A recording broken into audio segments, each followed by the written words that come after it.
नमस्कार। आज हम पढ़ेंगे बेंथम हुकर का क्लासिफिकेशन। बेंथम हुकर के द्वारा, बेंथम एंड हुकर दो साइंटिस्ट हैं, इन्होंने पौधों का वर्गीकरण दिया है, पादपों का वर्गीकरण। सबसे पहले हम आते हैं, जो हम टैक्सोनॉमी का अध्ययन करते हैं, तो टैक्सोनॉमी में जितनी भी पौधे, पृथ्वी पर पाए जाने वाले जितने भी पौधे हैं, उनकी पहचान और उनको पारस्परिक समानताओं के आधार पर उनका वर्गीकरण किया जाता है। विश्व में लगभग 4 लाख से अधिक जातियां हमको ज्ञात हैं, जिसमें लगभग 70% जातियां पुष्पीय पौधों की होती हैं। प्राचीन काल से ही मानव ने उनको अपनी उपयोगिता के आधार पर वर्गीकरण किया, लेकिन जैसे जैसे ज्ञान, वनस्पति ज्ञान में वृद्धि हुई, वैसे फिर उनको वर्गीकरण मॉर्फोलॉजी कैरेक्टर के आधार पर, प्रकृति के आधार पर, बीजपत्रों की संख्या के आधार पर, उनके जियोलॉजिकल डिस्ट्रीब्यूशन के आधार पर, मॉर्फोलॉजिकल कैरेक्टर के आधार पर जैसे जैसे विकास होता गया, तो उनके संबंध बाकी दूसरे विज्ञान से उनके संबंधों के आधार पर, जैसे बायोकेमिकल प्रॉपर्टीज़ हैं या कीमो टैक्सोनॉमी है, न्यूमेरिकल टैक्सोनॉमी, इन सभी का विकास हुआ है और इन सभी पौधे के फाइलोजेनेटिक लक्षण आदि का, सभी का ध्यान रखते हुए उनका वर्गीकरण किया गया। तो पादप वर्गीकरण वास्तव में क्या है? तो पादप वर्गीकरण का अर्थ है कि किसी एक जाति को, ज्ञात जाति को, उसके गुणों के आधार पर पादप जगत में उनको एक निश्चित स्थान पर रखना। मतलब किसी एक ज्ञात जाति को उसके पादप जगत में निश्चित स्थान पर रखना ही पादप वर्गीकरण कहलाता है। इसके बाद आते हैं हम कि वर्गीकरण की कई पद्धतियाँ। थोड़ा सा इंट्रोडक्शन है वर्गीकरण का। तो वर्गीकरण की 3 तरह की पद्धतियों के आधार पर वर्गीकरण प्रचलित है। एक पद्धति को हम कहते हैं कृत्रिम पद्धति, दूसरी पद्धति को हम कहते हैं नेचुरल, प्राकृतिक पद्धति, और तीसरी पद्धति कहलाती है जातिवृत्तीय पद्धति, फाइलोजेनेटिक सिस्टम। अब बेंथम हुकर का जो वर्गीकरण है वो natural system of classification, natural पद्धति है। इसके अंदर उन्होंने जो प्लांट का वर्गीकरण किया है, तो सबसे पहले 2 साइंटिस्ट थे ये, इन्होंने मतलब जॉर्ज बेंथम और जोसेफ डॉल्टन हुकर नाम के 2 साइंटिस्ट थे। Royal botanical garden, Q, England से संबंधित वनस्पतिज्ञ थे ये, और इन्होंने वर्गीकरण की पद्धति को लैटिन भाषा में जेनेरा प्लांटेरम नामक पुस्तक में प्रकाशित किया। फिर उसके बाद जो इस तरह का जो वर्गीकरण, ये ब्रिटेन में सर्वाधिक प्रचलन में था, और इसके अंदर जो जेनेरा प्लांटेरम में इन्होंने पुष्पीय पौधों को, फैमिली, वंश और जाति की संख्याओं को दर्शाया है। अब बेंथम हुकर की जो वर्गीकरण पद्धति थी वो क्या थी? तो डी कैंडोली नाम के साइंटिस्ट, जिन्होंने इनके पहले वर्गीकरण दिया था, जो कि पौधों के मॉर्फोलॉजिकल कैरेक्टर पर आधारित था, तो उन्होंने भी, बेंथम हुकर ने भी इसी पद्धति को अपनाया है और इसी पद्धति के अनुसार पादपों का वर्गीकरण किया है। अब उन्होंने वर्गीकरण किस तरह से किया है, किस आधार को उन्होंने माना है वर्गीकरण के लिए? तो सर्वप्रथम, और ये जो वर्गीकरण है, ये सभी राष्ट्रमंडल देशों के अंदर प्रयोग में लाया जाता है, बेंथम हुकर का वर्गीकरण। तो इन्होंने जो सीड युक्त प्लांट हैं उनको द्विबीजपत्री और जिम्नोस्पर्म और एक बीजपत्री में विभाजित किया। मतलब जो सीड युक्त प्लांट हैं, बीज युक्त पादप, उनको उन्होंने कॉटिलीडन्स की संख्या के आधार पर डाइकोटिलीडन, मोनोकोटिलीडन, डाइकोटिलीडन, जिम्नोस्पर्म और मोनोकोटिलीडन, 3 भागों में। जैसे नाम है, डाइकोटिलीडन्स मतलब 2 बीज पत्रों की संख्या, मोनोकोटिलीडन्स मतलब 1 बीज पत्र की संख्या, और जिम्नोस्पर्म मतलब कि नग्न बीजाणु। इसके बाद जो डाइकोटिलीडन्स का वर्गीकरण किया गया है, वो पेटल्स की स्थिति के आधार पर कि पेटल्स उनके अंदर किस तरह के, कोरोला वहाँ पर किस तरह की स्थिति में है। यदि डिस्टिंक्ट कोरोला है, मतलब कोरोला कैसे हैं, सारे जितने भी पेटल्स वहाँ पर पाए जा रहे हैं वो सारे आपस में फ्री होंगे, जुड़े हुए नहीं होंगे, तो उनको उन्होंने पॉलीपेटली के अंदर रखा गया है। पॉलीपेटली के साथ ही उन्होंने जो उसका आगे वर्गीकरण किया है, तो पॉलीपेटली, फिर गैमोपेटली मतलब संयुक्त पेटल गैमोपेटली, और मोनोक्लेमाइडी, यहाँ पर पेटल्स अनुपस्थित हैं मोनोक्लेमाइडी में। ठीक है, तो डाइकोटिलीडन्स को उन्होंने 3 भागों में बांट दिया, पॉलीपेटली, गैमोपेटली और मोनोक्लेमाइडी। इसके बाद सीरीज़ में इन्होंने अलग अलग सभी इसको सीरीज़ में बांटा है इन्होंने। तब सीरीज़ में इन्होंने किस तरह से बांटा, तो जो सीरीज़ को बांटने का आधार उन्होंने रखा कि वहाँ पर ओवरी की पोजीशन किस तरह की है, मतलब ओवरी हाइपोगाइनस है, पेरीगाइनस है, किस तरह की पोजीशन है, उसके आधार पर उन्होंने उसको फिर 3 सीरीज़ में बांट दिया, थैलेमी फ्लोरी, फिर डिस्की फ्लोरी और कैलसी फ्लोरी, 3 उसके अंदर बांट दिया। तो थैलेमी फ्लोरी है, इनके अंदर जो सीरीज़ है थैलेमी फ्लोरी, इनके अंदर जो ओवरी है वो हाइपोगाइनस होती है। फिर जो डिस्की फ्लोरी है, इसके अंदर जो एक हाइपोगाइनस ओवरी होगी, लेकिन जो वहाँ पर जो थैलमस है उसके ऊपर एक नेक्टरी डिस्क, मतलब ओवरी के बेस पर एक नेक्टिफेरस डिस्क उसके चारों ओर पाई जाती है, इसलिए उसको डिस्की फ्लोरी कहा उस सीरीज़ को। और फिर कैल्सी फ्लोरी, यहाँ पर पेरीगाइनस या ईपीगाइनस स्थिति ओवरी की होती है, पोजीशन इस पोजीशन में होता है। अब थैलेमी फ्लोरी सीरीज़ को फिर उन्होंने ऑर्डर्स में बांट दिया है। तो थैलेमी फ्लोरी सीरीज़ में लगभग 6 ऑर्डर्स हैं, जो कि रैनेल्स से स्टार्ट होती है और मालवेल्स उसका अंतिम ऑर्डर है। जो सीरीज़ दूसरी है डिस्की फ्लोरी, इसके अंतर्गत उन्होंने फिर 4 ऑर्डर रखे हैं, और इन 4 ऑर्डर के अंदर जिरेनियल्स से स्टार्ट है ये, और सेपेनिडेलिस इसका लास्ट है। फिर कैलसी फ्लोरी के अंदर 5 ऑर्डर को सम्मिलित किया है, रोजेल्स, और लास्ट है पैसीफ्लोरेल्स। इसके बाद आते हैं हम गैमोपेटली, मतलब संयुक्त दली। दल जो है इस फैमिली के अंतर्गत आने वाले पादपों के पुष्प में दल जो है वो संयुक्त होंगे। अब इसको फिर सीरीज़ में बांटा है। तो सीरीज़ है इनकी इन्फीरी, हीटेरोमेरी और बाइकार्पलेटी। ये भी ओवरी की पोजीशन के आधार पर इनको 3 सीरीज़ में बांट दिया है। इन्फीरी मतलब ओवरी की पोजीशन इन्फीरियर होगी, और इसके अंदर 3 गण को सम्मिलित किया है। फिर सीरीज़ हेटेरोमेरी, इसके अंदर ओवरी तो सुपीरियर है, लेकिन स्टमेंस जो हैं वो कई सारे होंगे, या फिर 2 होंगे और कोरोला के लोब्स की तरह से जुड़े हुए होंगे, या और कार्पल एक से अधिक होगा, 2 कार्पल होंगे, मोर देन 2 कार्पल्स होंगे। इसके बाद जो इसके अंदर फैमिली जो ऑर्डर्स रखे हैं वो 3 ऑर्डर रखे हैं।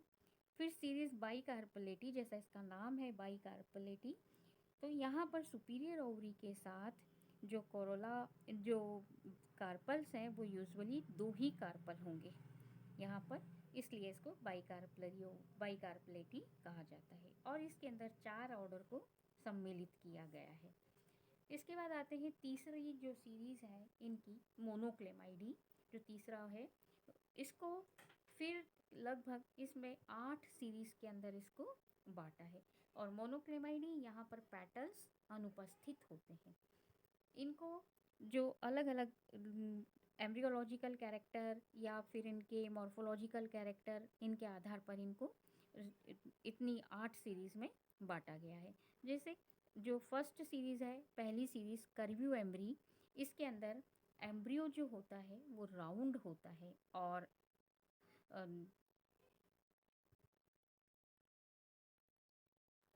जो एम्ब्रियो होगा वो एंडोस्पर्म के तरफ से घूमता हुआ कर्व लिए हुए होगा। दूसरी सीरीज जो है वो मल्टी ओव्यूलेट एक्विटेसी, मतलब कि एक्वेटिक होगी लेकिन उसके अंदर ओव्यूल होंगे, जो वो मतलब ओवरी के अंदर जितने ओव्यूल्स होंगे वो कई सारे होंगे। फिर दूसरा मल्टी ओव्यूलेट टेरेस्ट्रीज, मतलब ओव्यूल तो कई सारे हैं, न्यूमरस ओव्यूल्स होंगे, लेकिन ये टेरेस्ट्री स्थलीय पादपों में पाई जाएगी। माइक्रो एम्ब्रियो बिल्कुल स्मॉल साइज का बहुत ही छोटा सा एम्ब्रियो होगा। फिर डैफोडिल्स, इसके अंदर जो ओवरी है वो उसके अंदर केवल एक ही कार्पल होगा और सिंगल ओव्यूल ही एक ही कार्पल होगा और एक ही ओव्यूल पाया जाएगा। फिर एक क्लेमाइडोस्पोरी, इसके अंदर ओवरी जो है वो इन्फीरियर होगी, यूनिलोकुलर होगी, या फिर 1 से 3 ओव्यूल इनके अंदर पाए जा सकते हैं। यूनिसेक्सुअलिस, जैसा कि इसका नाम है, फ्लावर यूनिसेक्सुअल मतलब एक लिंगी पुष्प होगा। फिर ऑर्डिनेंस एनोमली, इसके अंदर जो अनसर्टन फैमिली रिलेशनशिप जो होती है वो उस तरह की फैमिली ये, इसलिए इसको एनोमली के अंतर्गत रखा गया है। इसके बाद आते हैं हम बीच में जिम्नोस्पर्म को रखा गया है। फिर मोनोकोटिलीडन्स, हम एंजियोस्पर्म्स का अध्ययन कर रहे हैं इसलिए जिम्नोस्पर्म को यहाँ पर हम वर्गीकरण में इसके बारे में अध्ययन नहीं करेंगे। मोनोकोटिलीडन्स को फिर हमने 7 सीरीज़ में बांटा है।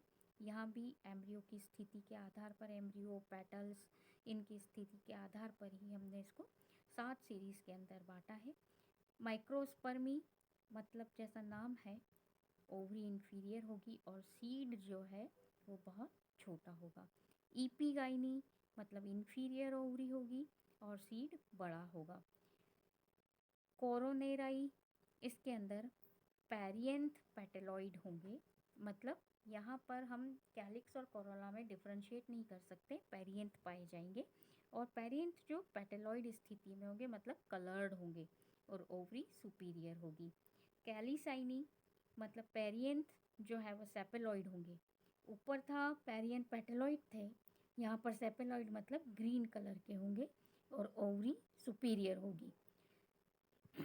न्यूडीफ्लोरी, इसके अंदर पेरिएंथ का अभाव होगा और ओवरी सुपीरियर होगी। एपोकार्पी, यहाँ पर कार्पल्स फ्री होंगे, आपस में जुड़े हुए नहीं होंगे। और लास्ट है ग्लूमेसी, यहाँ पर पेरिएंथ स्मॉल होगा, छोटा होगा और स्केल लाइक होगा। तो ये इस तरह से शॉर्ट में इसका संक्षिप्त बैंथम हुकर का वर्गीकरण है। अब इसका जो वर्गीकरण है ये डी कैंडोली की पद्धति पर आधारित है और इस वर्गीकरण पद्धति को हम आर्टिफिशियल नेचुरल पद्धति का वर्गीकरण कहते हैं, क्योंकि ये प्रायोगिक दृष्टि से बहुत ही सुविधाजनक है और इस वर्गीकरण की पद्धति को व्यवहारिक प्रयोग के लिए सुविधाजनक माना जाता है और सभी राष्ट्रमंडल देशों में इसका उपयोग किया जाता है। इसके अंदर जो मेरिट्स हैं, मतलब जो इसके गुण हैं, वो काफ़ी सारे गुण हैं इसके अंदर, इसी के कारण से इसको हम उपयोग में लाते हैं। प्रैक्टिकली इसको उपयोग में लाना बहुत आसान होता है। तो प्रायोगिक दृष्टि से इसके जो गुण हैं वो इस तरह से हैं कि प्रायोगिक दृष्टि से ये सुविधाजनक है और इसलिए इंग्लैंड और भारत के वनस्पति संग्रहालय इसी पद्धति के अनुसार व्यवस्थित है। दूसरा जो है वो गुण इसका, वर्गीकरण की प्राकृतिक पद्धति पौधों के वास्तविक गुणों पर आधारित है, अतः इनके आधार पर पौधों की पहचान करना सुविधाजनक होता है। प्रत्येक वंश और जाति का अध्ययन वास्तविक प्रादर्शों से किया गया था, उनका वर्णन विस्तृत अध्ययन पर आधारित था और अध्ययन की सुविधा के लिए वंशों को उपवंशों में विभाजित किया गया है और एक बीजपत्री पादपों को द्विबीजपत्री पादपों के बाद रखा गया है। द्विबीजपत्री पादपों का प्रारंभ रेनल्ड्स गण से किया गया है, जिसे सभी वनस्पतिज्ञ आदिम मानते हैं। इतने सारे इनके इसमें गुण पाए जाते हैं या गुण देखे गए हैं इस वर्गीकरण पद्धति में, लेकिन इसके कुछ दोष भी हैं। जैसे जिम्नोस्पर्म की स्थिति हमने देखा कि डाइकोटिलीडन्स और मोनोकोटिलीडन्स के बीच में रखा गया, जो कि सर्वथा अनुचित है, क्योंकि हमने यहाँ पर कोटिलीडन्स की संख्या के आधार पर इनको अलग किया था। तो पहले हमने डाइकोटिलीडन्स रखा, तो फिर मोनोकोटिलीडन्स, बीच में नेकेड सीड कैसे आ गए? तो इस तरह से हम इसको बीच में रखना जो है वो अनुचित है। फिर पादप को एक से अधिक कृत्रिम लक्षणों के आधार पर बड़े बड़े वर्गों में वर्गीकृत करने से जो बहुत समान कुल की व्यवस्था में एक दूसरे से दूर हो गए हैं। फिर ये वर्गीकरण पद्धति जो है वो जातिवृत्तीय संबंधों पर आधारित नहीं है, क्योंकि इसके अंदर पौधों के विकासीय लक्षणों को ध्यान में नहीं दिया गया है, क्योंकि जातिवृत्ति जो संबंध या जातिवृत्ति जो विवेचन किया गया था वो बेंथम हुकर के वर्गीकरण के बाद किया गया था। तो ऐसे कुल जो जातिवृत्तीय आधार पर आपस में संबंधित नहीं है, वो वर्गीकरण में एक दूसरे के निकट आ गए हैं। और इसके विपरीत कुछ ऐसे कुल हैं जो जो जातिवृत्तीय आधार पर एक दूसरे से संबंधित है, लेकिन वर्गीकरण में एक दूसरे से बहुत दूर हो गए हैं। इसके बाद मोनोक्लेमाइडी वर्ग जो है वो बिल्कुल ही असंगत है, क्योंकि उसके बहुत सारे कुल जो हैं वो पोलीपेटली कुल से निकट संबंध दर्शाते हैं। जिसे हमने कर्व्यू एमरी सीरीज़ जो एक रखी है उसकी कैरियोफाइलेसी से बहुत निकटता है। यूफोर्बिएसी को मोनोक्लेमाइडी में रखा गया है, जबकि जातिवृत्तीय आधार पर ये कुल मालवेसी से संबंधित है।